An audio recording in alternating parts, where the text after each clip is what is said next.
ఒక Sunday school teacher ఒక మురికివాడలోనికి వెళ్ళి పనిచేస్తూ ఉన్నారు. పనిచేస్తూ ఉన్నప్పుడు ఆ సండే స్కూల్ టీచర్స్కి అందరికీ కూడా కొన్ని ఇన్స్ట్రక్షన్స్ పాస్టర్ గారు ఇచ్చారు. కాబట్టి ఆ స్లమ్ ఏరియాస్లోనికి వెళ్ళినప్పుడు ఆ మురికి వాడలలో ఉన్నటువంటి పిల్లలకి క్రొత్త బట్టలు ఇచ్చి ఈ ఆదివారం సండే స్కూల్కి రండి అని చెప్పాలన్నమాట. చాలా సంవత్సరాల క్రితం జరిగినటువంటి సంఘటన. కాబట్టి అందరి దగ్గరికి వెళ్ళి ఈ బట్టలు ఇచ్చి క్రొత్త బట్టలు ఇచ్చి సండే స్కూల్కి రండి, అక్కడ మీకు చాక్లెట్లు బిస్కెట్లు ఇస్తారు అని చెప్పి పిలవడం. అయితే వాళ్ళందరూ కూడా ఆ కొత్త బట్టలు వేసుకుని ఆదివారం దినాన సండే స్కూల్కి వస్తూ ఉన్నారు. అయితే ఒక అబ్బాయికి కూడా అలాగే అందరికీ ఇచ్చినట్లే ఇచ్చారు, రాబర్ట్ అనేటువంటి అబ్బాయి. అయితే ఆ అబ్బాయి మాత్రం ఆ సండే రాలేదు.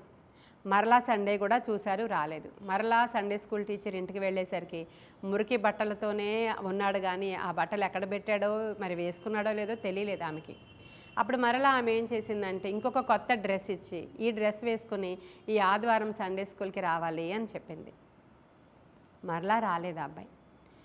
అయితే మరలా ఇంకొక వారం చూశారు. ఒక వారం వచ్చాడు, కానీ అదే మురికి బట్టలు వేసుకుని వచ్చాడు. బట్టలు ఏవి అంటే ఏమీ చెప్పలేదు. తరువాత ఒక నెల రోజులు చూసినా అబ్బాయి రాలేదు. మూడోసారి సండే స్కూల్ టీచర్ వెళ్ళింది, ఆ అబ్బాయి లేడు. తిరిగి వచ్చినప్పుడు పాస్టర్ గారితో చెప్పింది, నేను ఒకడికి ఇచ్చాను కానీ ఆ బట్టలు అతను రావడం లేదు, కాబట్టి ఇంకా ఆ ఏరియాలో ఆ ఇంటిని నేను దర్శించలేదు అని చెప్పింది. అప్పుడు పాస్టర్ గారు అన్నారు, మరొకసారి ట్రై చేయి అని చెప్పారు. అప్పుడు మరొకసారి మరలా ఒక కొత్త డ్రెస్ పట్టుకుని ఆ రాబర్ట్ వాళ్ళ ఇంటికి సండే స్కూల్ టీచర్ వెళ్ళారు. వెళ్ళి ఆ కొత్త డ్రెస్ ఆ అబ్బాయికి ఇచ్చి ఈ సండే చర్చ్కి రావాలి అని చెప్పారు. ఆ సండే చర్చ్కి వచ్చాడు రాబర్ట్. ఆ రోజు నుంచి ఏ సండే కూడా అతడు మానలేదు. హల్లెలూయా.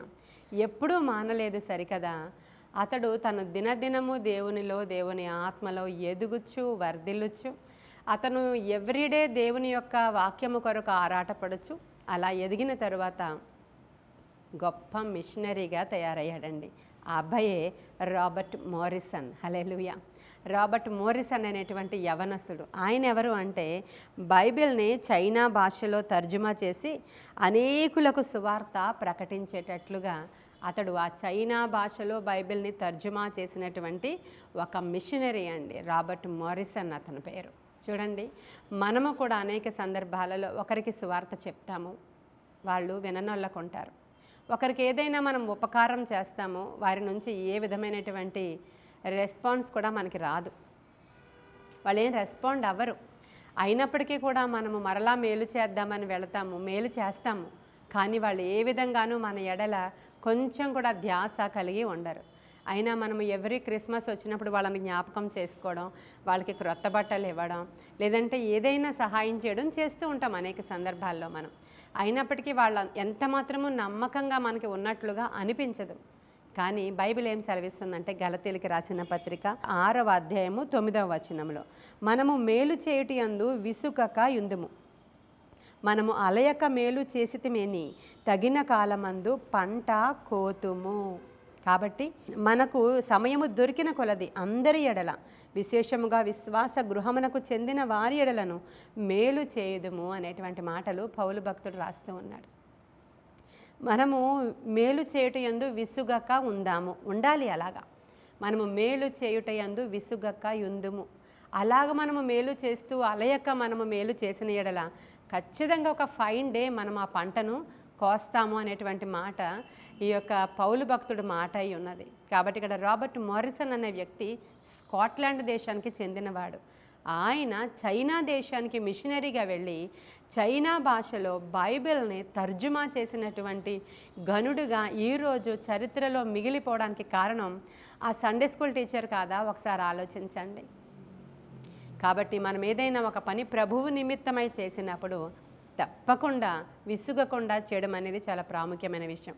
అలానే చర్చి మానేస్తూ పాస్టర్ గారి మీద కోపం పెట్టుకొని, సంఘస్థుల మీద కోపం పెట్టుకుని వెనక్కి మళ్ళీపోయినటువంటి సంఘస్థులు వెంట పడాల్సిన అవసరత లేదు. ఎందుకంటే వాళ్ళకి జ్ఞానం తెలుసు, రక్షణ తెలుసు, దేవుడు తెలుసు, వాక్యము విలువ తెలుసు, సేవకుల గురించి తెలుసు. అయినప్పటికీ దిగజారిపోయి ఇక్కడికి అక్కడికి తిరిగేటువంటి వారి కొరకు పట్టించుకోవాల్సిన అవసరత ఉందని నేను చెప్పట్లేదు. మనము మేలు చేయడం కొరకు మాట్లాడుతున్నా, ఆత్మలను రక్షించడం కొరకు మాట్లాడుతున్నా, ఆత్మలను సంపాదించడం కొరకు మాట్లాడుతున్నా, లేదంటే బీదల ఎడల పేదల ఎడల కనికరము చూపట విషయం విషయంలో, ముఖ్యంగా విశ్వాస గృహముకి సంబంధించిన వారు విధవలు ఉండొచ్చు, బేదలు ఉండొచ్చు, అనాథులు ఉండొచ్చు, వాళ్ళు మనల్ని తృణీకరించవచ్చు, ఇక్కడికి అక్కడికి తిరుగుతూ ఉండొచ్చు. అయినప్పటికీ నీవు చేయాల్సింది వాళ్ళకి చేస్తే సరి, ఒక దినాన ఖచ్చితంగా దేవుడు ఆ మేలు నిమిత్తమై నీకు గొప్ప అవార్డునిస్తారనేది మాత్రం జ్ఞాపకం చేసుకోవాలి. మోరిసన్ విషయంలో జరిగింది అదే కదా.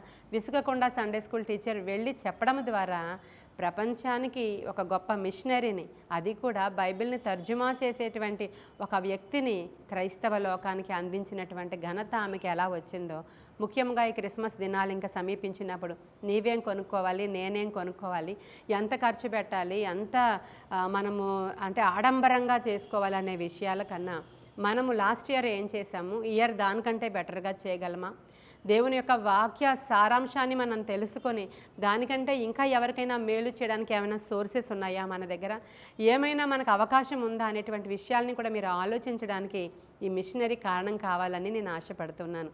కాబట్టి కొన్ని మాటలు కూడా జ్ఞాపకం చేసుకోండి. ఈ కొన్ని మాటలు దేవుడు మన వెనుకడిలో దీవించి ఆశీర్వదించును గాక. ఆమేన్. ప్రార్థన చేసుకుందామా. మహాపరిశుద్ధుడవైన తండ్రి, మహోన్నతుడవైన దేవ, సర్వాంతర్యామి నీకు వందనాలయ్యా. మాతో అనుదినము మాట్లాడుచున్నందుకు వందనాలు. గొప్ప కార్యాలు, ఆశ్చర్య కార్యాలు బహు ఆశ్చర్యంగా జరిగించేవాడా, మేమేం చేయాలి, ఏమి చేయకూడదు, ఏ విధముగా ఉండాలి, ఎలా ఉండకూడదు అనే విషయాలు మీరు అనుదినము మాతో మాట్లాడుచు ముందుకు నడిపిస్తున్న విధానాన్ని బట్టి వందనాలు. నీ కృపలో మమ్మల్ని జ్ఞాపకం చేసుకోండి, నీ ఆత్మశక్తితో కార్యాలు జరిగించండి, మమ్మల్ని ఉజ్జీవింపచేయండి. ఎవరి యొద్దకు వెళ్ళాలి, ఎవరి యొద్ద మాట్లాడాలి అయ్యా నాయనా, వారు తెలియక సృష్టికర్తను తృణీకరిస్తున్న వారి విషయంలో ఎలా ఉండాలి, బేదలేడలు ఎలా కటాక్షము చూపించాలనే విషయాలు నీ గ్రంథములో తేట తెల్లంగా రాయబడి ఉండగా వాటి చెప్పున చేయడానికి, అలయక్క మేలు చేయడానికి అవసరమైన కృప వినుచున్న వారందరికీ దయచేయమని, ఆత్మశక్తితో కార్యాలు జరిగించమని యేసయ్య శ్రేష్ఠ నామంలో అడుగుచున్నాము తండ్రి. ఆమేన్. God bless you.